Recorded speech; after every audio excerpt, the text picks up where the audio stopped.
Bannange okulwaza munno wa mazima ddala kiruma. Sibalimba okulwaza munno wa mazima ddala kiruma. Eyali yeerisa abamulisa bulisa mazima kiruma. Eyali yenywesa abamunywesa bunywesa mazima bambi. Bambi nafufunya bw'atyo olumutunuza nkakaba.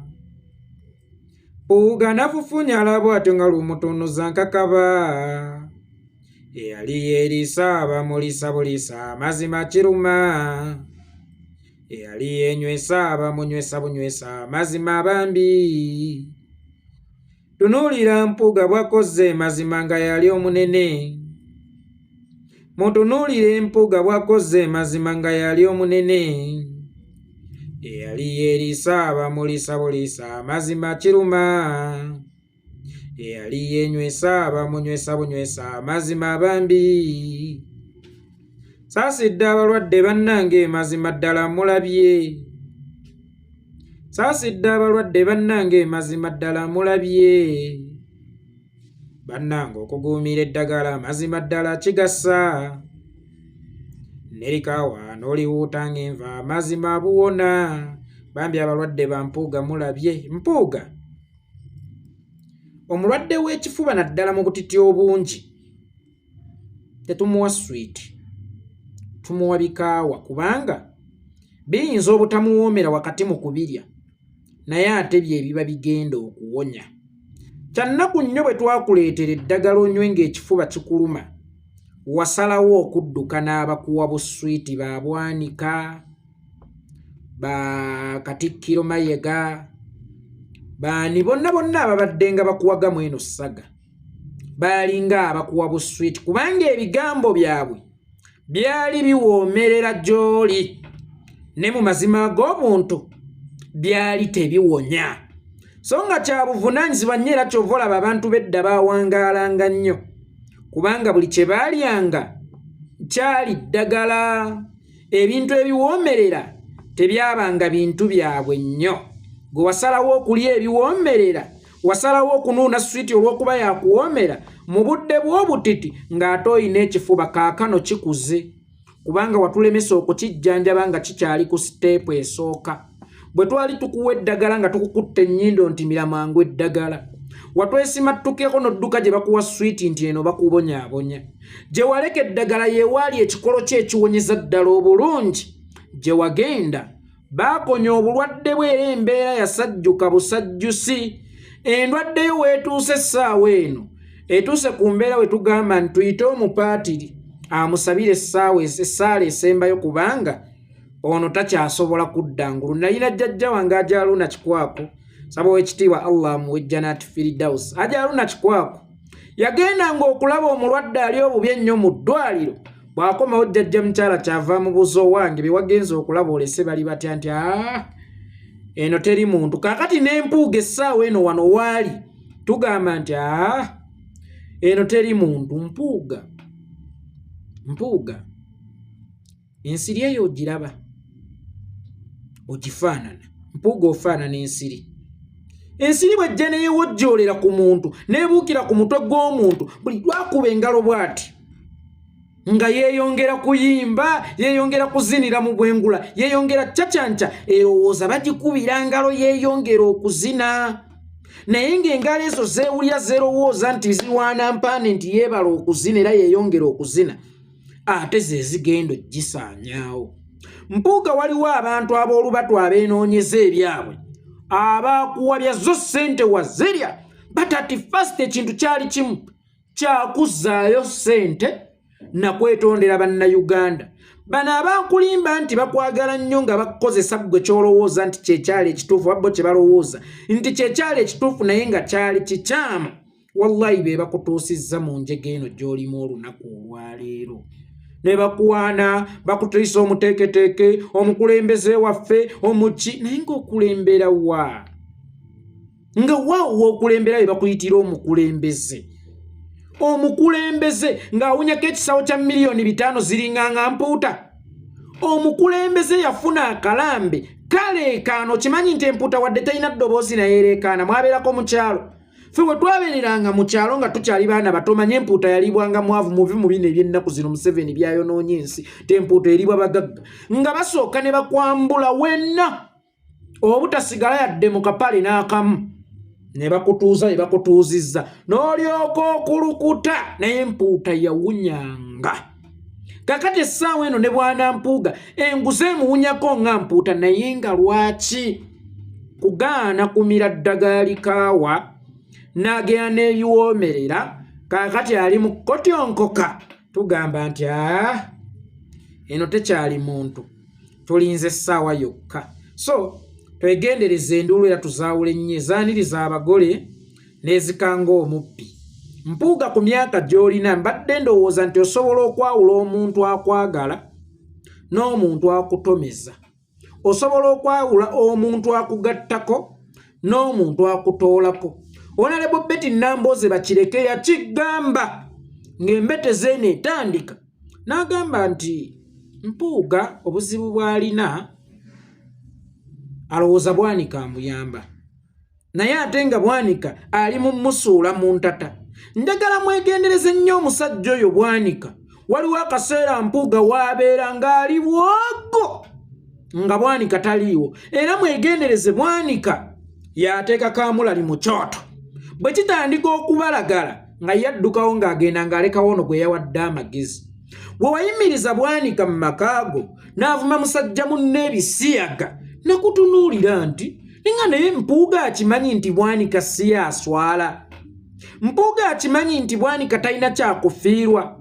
Mpuuga akimanyi nti ne Bwanika kennyini ng'omuntu akimanyi nti sitaani era tukimanyi nti sitaani buli kyakola kyonna kyabwa sitaani era tetumusuubiramu kintu ky'amagezi. Gwe olowooza Bwanika okuyimirira mu makaago n'ayita musajja munno omusiyazi olw'okuba aggambyeko ku miliyoni 5 mbuno aba akwagala nnyo aba aggattako nnyo nga mu maka g'Oweekitiibwa mwe boogerera ebigambo ebitayisika mu kamwa ebimu ku bikusudde kulowooza nti abakutoolako ate be bakugattako ate abaali kugasseeko n'okitwala nti ate be bakutoolako.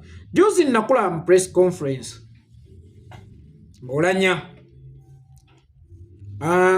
omanyi ekitiibwa kino kye nnina nakyo kibaluma ate Mpuuga ekitiibwa ekyo ky'ogamba ky'oyina bwe kye kituluma ate singa tewali nakyo singa oli wala singa oli waggulu nnyo era singa oli wa muwendo nnyo waliwo ayinza okugamba ate yalingidde ate ebyobufuzi n'ayise Mmengo olwedde Mmengo yamufuula kyali nedda. Oluusi Katonda akukozesa bukozesa kundeetera kyali anteekedde naye nga ne bw'aba teyali kiyisizza mu ggwe aba ajja kireeta mu bufunze oba oyambyeko buyambi Katonda okutuukiriza enteekateeka ze. Mpuuga ebimu ku bimubonyaabonya linnya Oweekitiibwa kuba erinnya Oweekitiibwa yalijjamu ekitiibwa n'akifuula ekisero ekikwekebwamu emiyembe eginogeddwa ewa muliraanwa oba n'akifuula ekikapu omukwekebwa eminyago. Kyova olaba yabbanga nga bwe yeekweka mu Oweekitiibwa n'ajjanga ku ng'eriko omwana gye bayita Kyagulanyi tayagala kumanya when it comes to Uganda and even when it comes to Buganda because as per now Bobi Wine ali mu kuweera Mmengo ali mu kutereeza bwakabaka bwe. Imagine nga Mpuuga yavaayo nga gwe bayita Oweekitiibwa oyo gwe bataddeko ne sanction erinno tebamanyi bitiibwa ekirespect tebakimanyi era si bw'ojja okugamba hello Madam Ambassador you don't know that I'm Oweekirespect here in our culture in our kingdom Oweekirespect eri tebamanyi wa kirespect bwana Mpuuga. Olunaku Mpuuga lwe nakulaba ku press conference oga nti Bobi Wine akuwalana lwalinnya Oweekitiibwa gwe wali mu kuweereza Ssaabasajja Kabaka wali mu kuweereza Buganda nga Bobi Wine ali mu bivvu. First of almost mujeeguula ati mukakkanya amaanyi ga ati statement yokka gye wakola wavuma Katikkiro agw'ebivvulu Mayiga ennaku zino Mayiga agw'ekivvulu oba kya kadongo kamu oba kya ppinduula oba kya piisuula oba kya zidoolo yonna yonna kakati yafuuka waatwala tugende nno omukazi we gwensaasira ati ye Mayiga takula Mayiga tago katagenda naye maama n'amuzza mu mpewo n'amugja mweno n'amuzza mweno n'amugja mweno n'amuzza mweno mu bufunze okubeera mu bivvulu bwe kiba kivve ate Katikkiro wo gwoba ovumye wuwo Mayiga Katikkiro wo gwoba ovumye ate kakati okuva n'olunaku olwaleero njagala okuyimba mweyongera okukuwaamu katiibwa njagala okuyimba mukimanye nti mulimu nga nammwe muyina emirimu gyammwe egyo egy'obukuuso manyi bano balooya abaasookawo kyova olaba His Excellency Bobi Wine ye yazze kukyusa Bobi Wine tagenda kuwolereza muzzi wa musango Bobi Wine looya bw'abanyigirizibwa Presidenti waffe tagenda kuwoleza muzzi wa musango yenna naye bano balooya ab'obukuusa otta omuntu n'agamba wamusse nti namusse n'ajja mu kkooti ow'ekitiibwa omulamuzi omuntu wange tannattako ku muntu so omuyimbi mukozi nga naawe akola omulimu gw'obukuusa oba ogw'abalooya oba ogw'obusomesa oba ogwaki bw'olina omuki omulimu gwo okumanya olaakinga okumanya Bwana Mpuuga Ssaabasajja Kabaka mpozi omwaka agutuyingiza naki era omukadde aguggazaawo nakivvulu kakati omukolo ogusooka mu Buganda nga tetunnatuuka yadde ku mazaalibwa nga tetunnatuuka yadde ku matikkira nga tetunnatuuka yadde ku sisimanya nsiisira za byabulamu nga tetunnatuuka ku nnambula z'abeene Ssaabasajja Kabaka tutandika na mwaka ekivvulu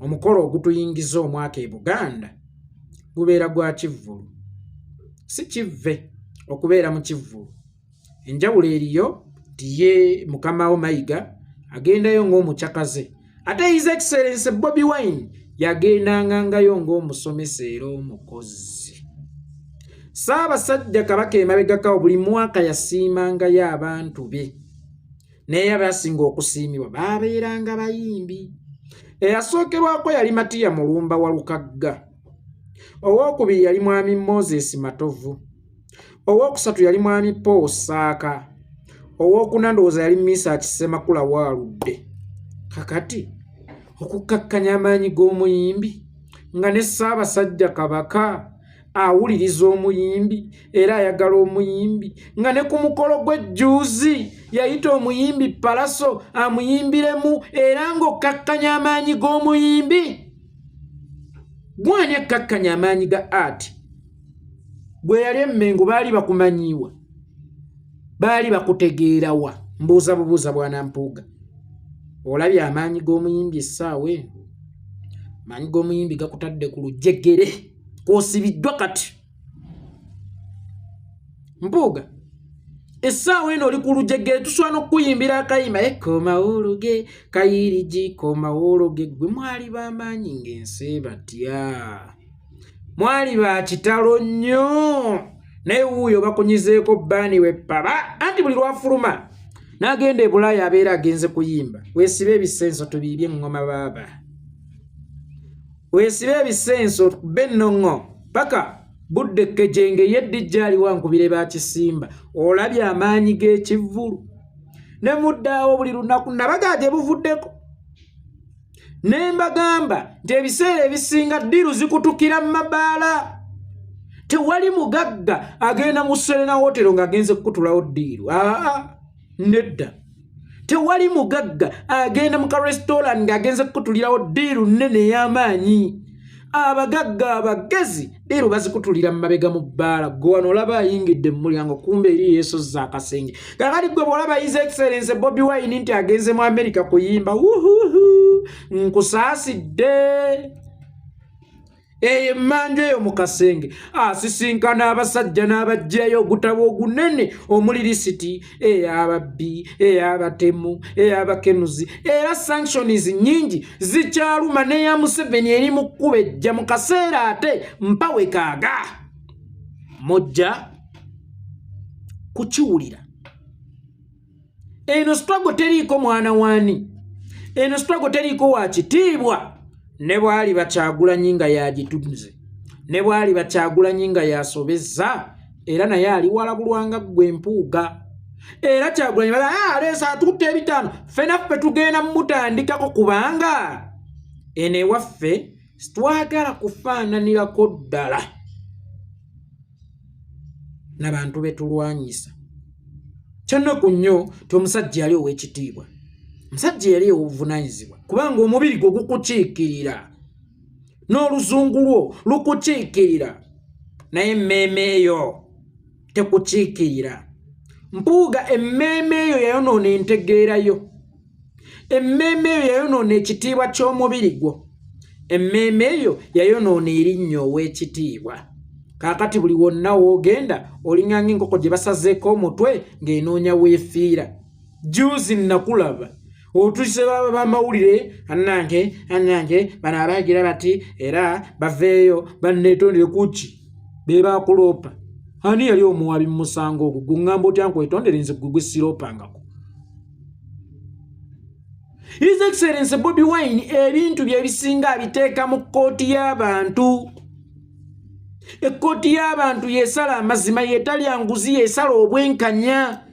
Era bwe yabiteeka mu kkooti y'abantu, ekkooti y'abantu yabituusa butereevu Bungereza. Kyova olaba bwe wagezezzaako okufuna ka visa kakutwala mu ggwanga lya Bungereza baakugambye nti ogenda kukolayo kyeri.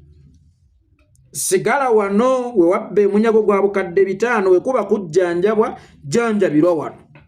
Bwe kuba ku shoppinga wano. Kwate oba wakulaga nti wamala tewalina kiina kubaako kyeyongerako olaba mutuuka kungabana wakati nga mukyayigga. Imagine mugabana mutya nga mukyayigga. Omusajja twali mu kuyigga tukyayigga twagala kukwata nsolo lumu tutandika okutemeratemeramu ng'eggwanga. Ye n'ajjako omugabo gwe kyokka ayagala era bwe tumala okuyigga eri ensolo nnene gye tuyise tumuweeko mbwe era ate ayagala okutambula naffe mu lutabaalo kyokka ng'ate ensolo eno gye tuli mu kuyigga yeemusuulidde ejjembe n'aloba bw'agenda ditunda amasanga ga bbeeyi nnyo ennaku zino. Kaakati n'essanga lye yabba ku nsolo gye tuli mu kuyigga naye limubuzeeko atandise butaabutana. Kaakati yeemagazza asigadde awo kitawataayaaya. Osigalawo kitawotaayaaya ngewa ede omukyala afumba ng'ekivaako n'empala n'ennyingi. Babwanika weebali abaakuwabya abaakuguusa bo weebali kubanga bo tebaswala bo tebalina kye bafiirwa. Naye baakukwata omusajja yali agenda ku jjuma oyambadde ekkanzu yo njeru ng'amata temuli yadde essanda ne baginnyika mu bitabo. Era kati essaawa eno eddugala nziramu okutuma genda otunule mu ndabirwamu ogambe omuntu oyo gw'olabamu ti omukisa gw'okwenenya gwaliwo naye obudde tetwabukozesa tugenda kufa. Kubanga awo we tuli tugenda kukola ki? Kufa. Kakati Mpuuga basime bulamu butono yenna abikoze anoonya obulamu. Yeewaabidde mu kkooti anoonya obulamu. Avumya abantu anoonya obulamu. Atuyisa abanywi b'enjaga anoonya obulamu. Naye obulamu butono. Obulamu bwa Mpuuga butono. Kati asigadde kuzungira mukungwe bw'atandululako ebigere agendeko ebukeddi yasinga amala okukuba akasimu nga magogo taliiyo. Mungu nnyime ebintu ebirala naye ndekera obugagga bw'omwoyo. Wakiri ne bwompa obwavu bw'okungulu naye bwo obw'omwoyo bundekere kuba obugagga bw'omwoyo bwe bukuuma ekitiibwa ate ng'ekitiibwa kye kireeta ssente. Mpuuga yakemettererwa emmeeme n'akwata engalo ze n'aziteeka mu luwombo lwa bannayuganda. Ye n'alya n'akkuta ku olwo akaseera k'okugabula we kanaatuuka omugabo gwe yagulya dda. Ate omugabo gwogwo gwe yalya gwalibeera ng'empagama ng'egenda kumutuga kubulirayo ddala. Mpuuga oyinza obutaddamu kulabikirako ku siini yonna y'ebyabufuzi nga ne bwa kansala ne bwa erosi tokyasobola kubufuna lwa nsonga ekikubonyaabonya linnya ow'ekitiibwa. kubanga erinnya ow'ekitiibwa lyerikuwaga n'olowooza nti ogenda dikozesa ng'akasero mw'osuula ng'eminyago gyo oba osanga singa tewali wa kitiibwa walitegedde nti ndi mwana wa munaku siri mwana waabo era siriikaayo sira n'otambulira mu kkuba eggolokofu era eddungi eritali lya bubuze. So nyumirwa Uganda ffenna mwe tuwangalya mwe wabbira kiruddu nnamba mwe waliira emikebe gya Panado. Gwe Joy Ruth Aceng abadde ambasada wa Uganda mu ggwanga lya Canada gwe baadipotinze. The reason why you are going to die because you are an idiot. Njogedde nga mirundi. If the government has done so many good things in Uganda, then come back and we enjoy them together. First of almost, Yoweri Kaguta Museveni bana abantu bote wabatendeka kubeera ba diplomati. Bwe wabadde wabajjanga gwe bw'omanyi olonda abantu okuva mu mifulejje gya Kazambi n'obaleeta bakiikirire eggwanga kyokka ate n'otabateekateeka kubeera ba diplomati. Oli eyagenda eri nga diplomati ate abadde atandise kweyisanga kaada. Azungira ku nguudo ayambadde ebinanka ebya yero abasajja abo bagugolinga ne babuuza nti kiki kino nti kyekibiina ekifuga bannayuganda ate bannayuganda kye bakomplainingako yeno kala gye bambala eya yero wano waliwo NRM naye tekuliiko kigambo Uganda songa ensonga ezaali badde zikubeezeeyo be zaali badde zikuumire ezaali kulembedde yaali badde Uganda era ng'oweereza bannayuganda awatali kusosolamu wa NRM wa DP wa National Unity Platform as long as ayina passport ya Uganda as long as munnayuganda ng'olina okumuweereza naye bw'ojja ku luguudo ng'ojejembukana Museveni oye ne weesisinkana n'abannupu mb'oyagala okubataayiza ozannyire ebyobufuzi then ne gavumenti yeeri esooka ne yeebuuza ono anayamba ati abantu olwedde ng'alaze oludda njagala kikutegeezako oyo gundi ani ambasada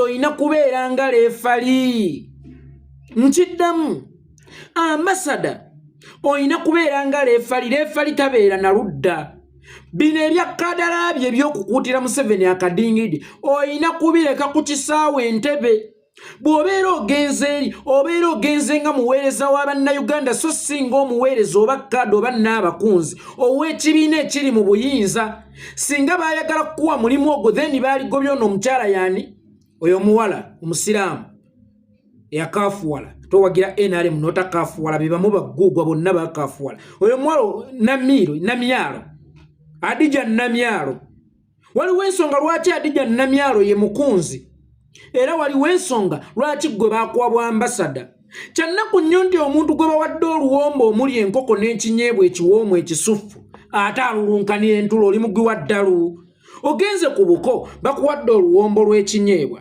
bakuteeredde wano oluwombo lw'enkoko ye ey'omuko namba ejjudde bulungi ate obuuza nti abaaye halete mwanfumbiddewo ku ntulo obeera mugwi wa ddalu ebiseera ebisinga tuyige nnyo okulowooza ebiseera ebisinga njagala tuyige nnyo okubala ekituufu kiri nti muli bamakolima nnyo temumanyi kubala temumanyi kino kyenkola nina kikolerawa nina kikola mu budde ki era mu kifo ki ekyo ekyokwekula n'abakunzi ebyo osobola oba osanga okubikola mu Uganda nga baminisita bammwe bwe basiiba bakola naye eri biralamu oba singa bakutwala Jjubba wakiri nobeera ambasada wa Uganda mu ggwanga lya Jjubba kuba ndaba entegeerayo y'Ejjubba tesaana mu nsi zirina democracy zeetaaga eri omanyi abantu b'Ejjubba nabo bino bye bagamba twava mu nkima abantu abo bakyalimu enkima wallahi abantu abo bajjayo ddala obujulizi ab'Ejjubba ab'e South Sudan nti twava mu nkima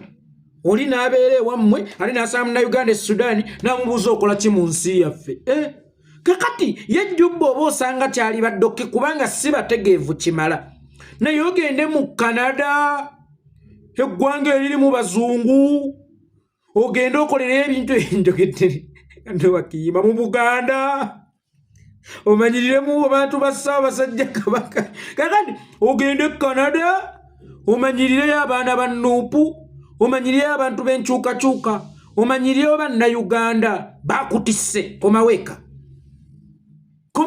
kubanga entegeera ye eyina kubeera waka enkola yeye y'ebintu erina kubeera ya waka terina kubeera ya mu bazungu kubanga ambasada alina kubeera leefali atayinaako ludda olaze oludda weetiisa abanuupu oyambadde biyero oyambadde bibaasi owoza NRM eye our government has done so many good things in Uganda.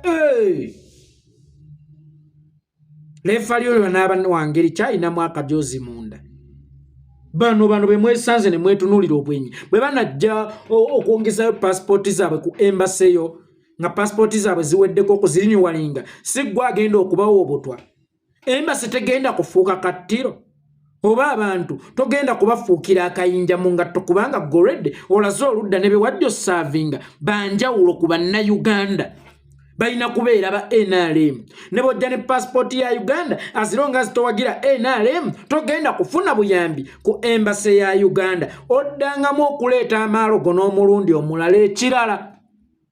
Museveni kino nkigamba ggwe oyo omukyala Joy Ruth Acheng akolera mannya ga Jenny Ruth Acheng oyo omukyala Joy Ruth Acheng akolera mannya ga Jenny Ruth Acheng gwe kinoonyerezeeko Museveni bakufeeraafeera nnyo obuzibu naawe teweetegereza totegeererwa ate nga naawe totegeera omukyala oyo akolera mannya ga Jenny Ruth Acheng yajjawo bujja linnya nti Jenny n'ateekawo Joy okubuzaabuza gano ne gasigala nga gegamu bw'oba ogamba nnimba akuweko ku mpapula z'obuyigirize bwe akuweko ku diguri ye akubulyeko ku ba obibe we yasomera akubulyeko ku ba ogibe nga ali ku university era akubulye n'omwaka gwe yafulumiramu university.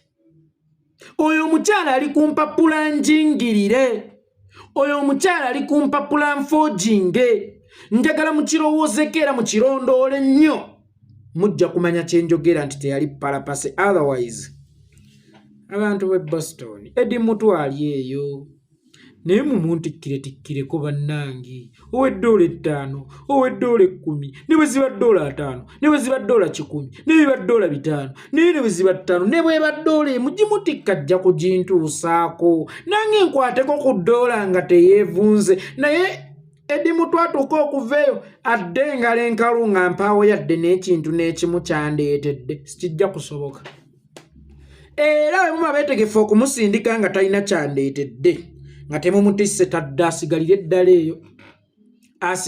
eyo ayina essimu etakyakola ayinayo kimubiwe ejjajja bindeetera nange kati kambeere nga muyanga lutaaya mubiwe Edi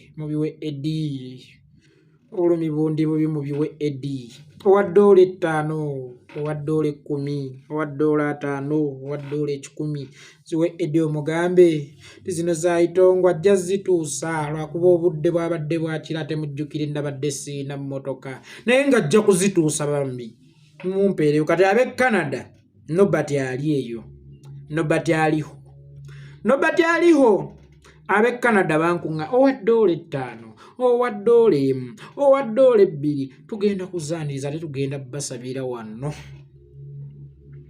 jukira tuli mu kuzimba satellite Kanani wano tugenda kubasabira wetwalira amafuta agaliko omukisa ogw'amaanyi ennyo okuva ewa mukama waffe Yesu Kristo Yesu kannanga alinamu $5 nsaba busabi alinamu $10 alinamu $2 bannange bali eyo ab'e Canada Nobert ali eyo ab'e USA Uncle Eddie Mutwali eyo bajja bituusa tebagenda kubibba ebintu byonna nga emunaamu bibatisse bagenda bituusa nange nkwateko ku $1 nga teyeevunze tweyanziza nnyo tweyanzeege ndowooza twewole engalo kanziwagale ez'okubala omudidi gwange bajja mmuwa nze nkimanyi nja kufunayo nange $20 mu nsawo bagenda mmuwa bwena bwoba olina $1 mugimuwe ajja gireeta. Assalamu alaikum.